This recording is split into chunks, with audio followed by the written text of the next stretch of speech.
siklosel ya. Oke, coba Nurli Agatha, coba Nurli. Komponen pengaturan siklus sel.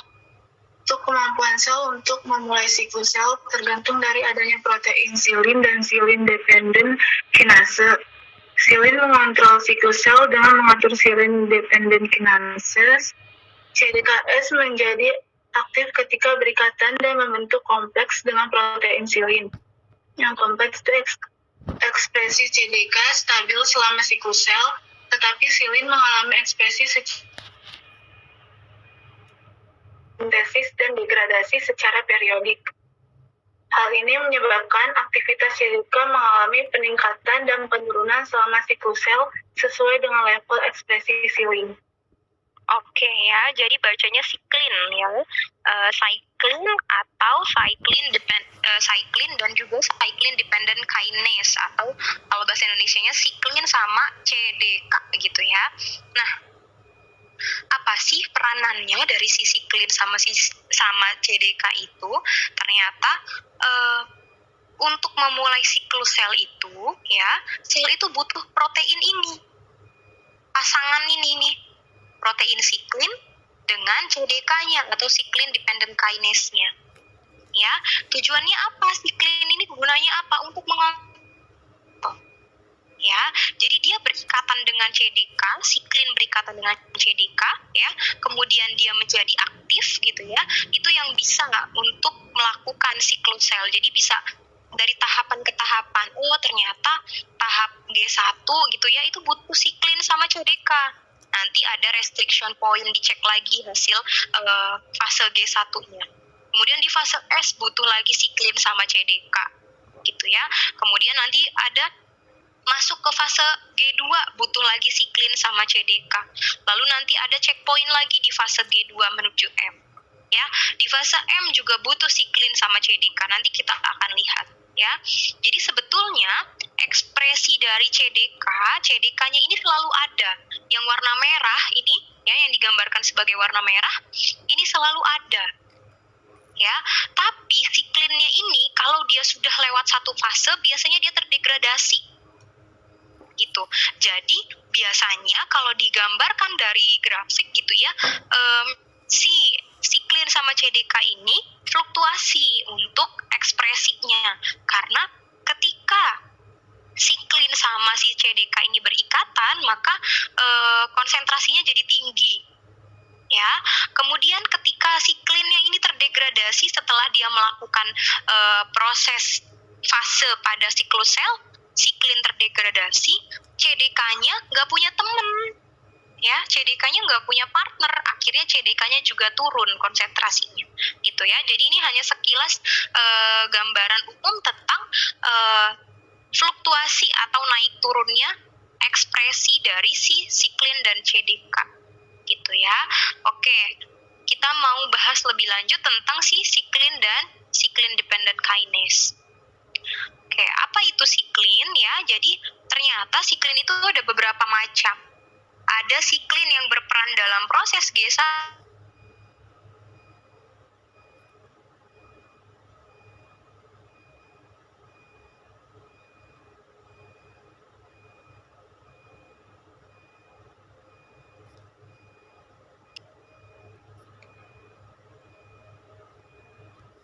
Oke, sebentar ya, wifi-nya putus tiba-tiba nih. Oke, suara saya sudah terdengar lagi? Sudah, Ibu. Sudah ya? Tiba-tiba mati wifi-nya. Oke, kita lanjutkan tentang kompleks siklin dengan CDK ya. Jadi ini tadi saya sedang menjelaskan tentang ternyata siklin itu ada berbagai jenis gitu ya, ada berbagai macam. Ada yang aktif pada saat fase G, ada yang aktif pada saat fase G1 akhir menuju S ya, ada yang aktif di fase S menuju G2, ada yang aktif di fase M gitu ya. Jadi setiap tahapan itu siklinnya beda-beda gitu ya. Walaupun biasanya setiap siklin itu juga ada yang aktif dari tahap awal sampai akhir, tapi nanti tetap kita bedakan secara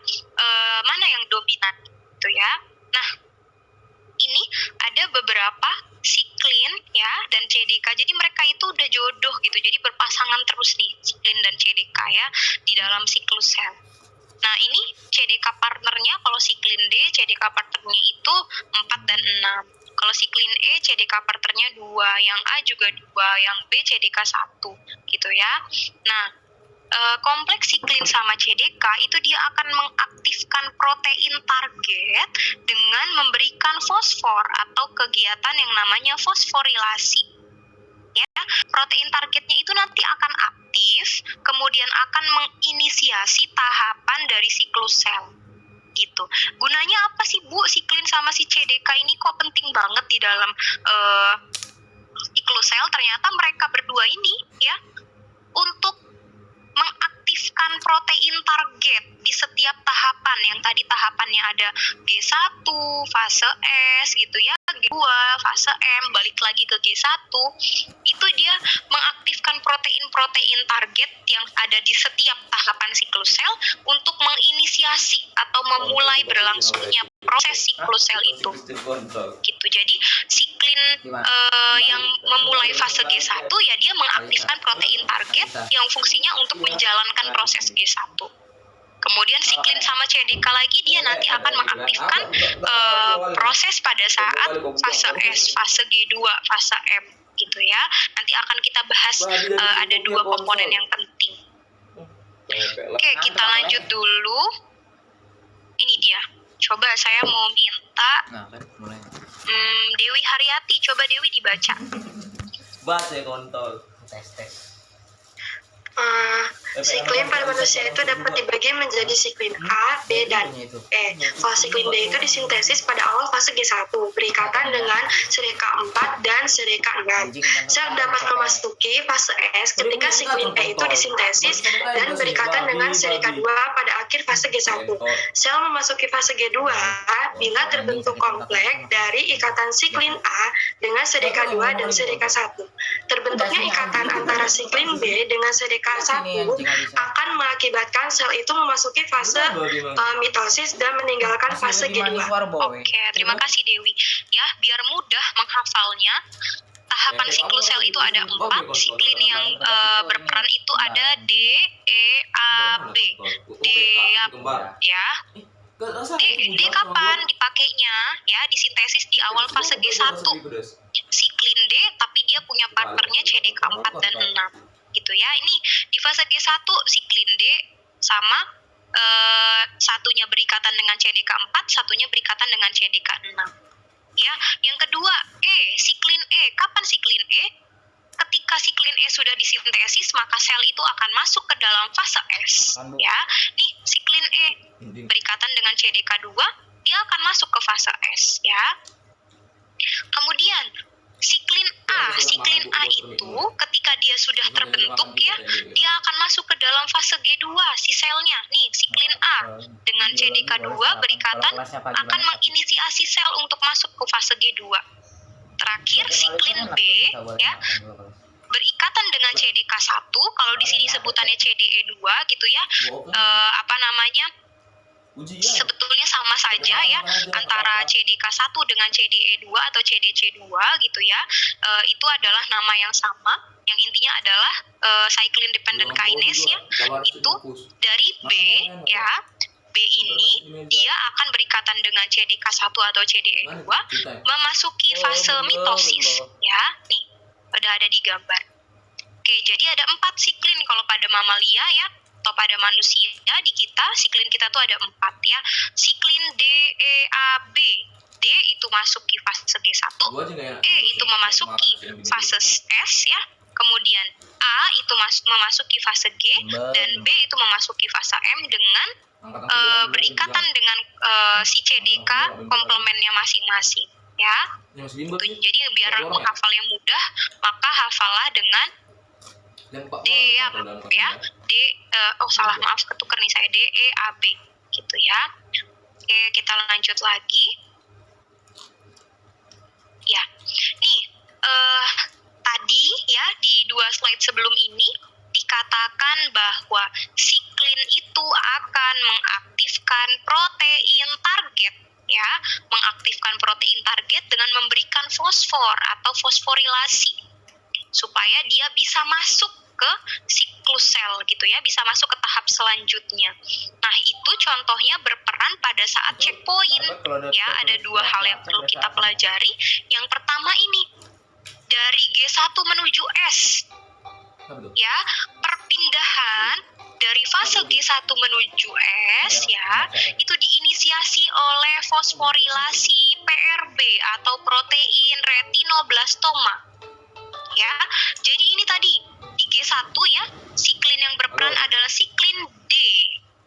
Berperan dengan berikatan dengan CDK4, dia akan memfosforilasi protein RB atau retinoblastoma. Dalam kondisi yang tidak membelah, protein RB ini ya, dia tidak terfosforilasi, dia berikatan dengan faktor transkripsi. Jadi faktor transkripsi itu adalah faktor yang isinya ya bisa mengaktifkan gen-gen transkripsi.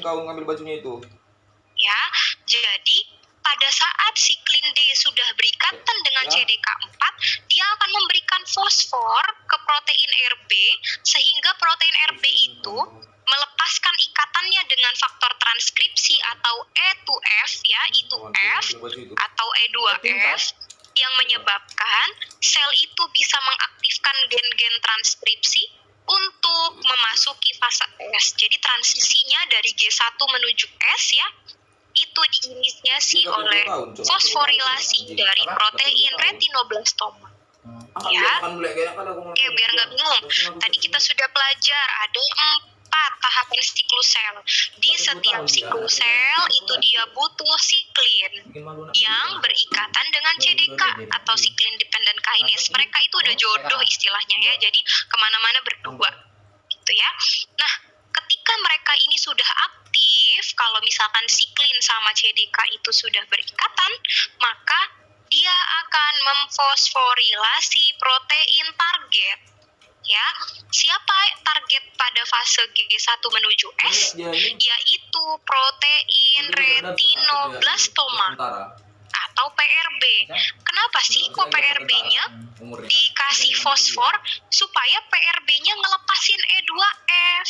E2F itu akan mengaktifkan gen-gen transkripsi sehingga terjadi transisi antara G1 menuju S. Gitu ya. Karena si E2F itu disandra sama si PRB. Kamu jangan kemana-mana, kamu sama saya. Akhirnya PRB-nya dikasih temen, dikasih fosfor, ya, difosforilasi. Akhirnya PRB-nya ngelepasin E2F, E2F-nya bisa kerja, bisa mengaktifkan gen-gen transkripsi yang dibutuhkan untuk transisi antara G1 menuju S. Gitu ya, mudah-mudahan kalian bisa paham nih, nggak susah nih memahaminya. Jadi si siklin sama CDK ini gunanya untuk memberikan fosfor pada protein target.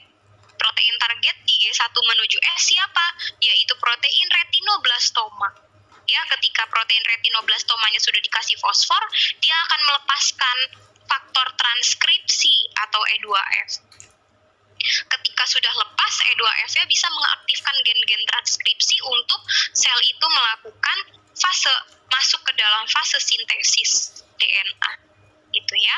Kemudian ada lagi pengaturan di kompleks, di G2 menuju fase M. Ya, jadi G2 menuju fase M itu ada suatu kompleks yang namanya MPF atau maturation promoting factor, ya, faktor yang mempromosikan gitu atau yang menyebabkan sel itu menjadi mature atau sel itu menjadi matang atau dewasa sehingga dia bisa membelah. Siapa yang melakukannya? Siklin yang ada di fase M, yaitu siklin B dengan CDK.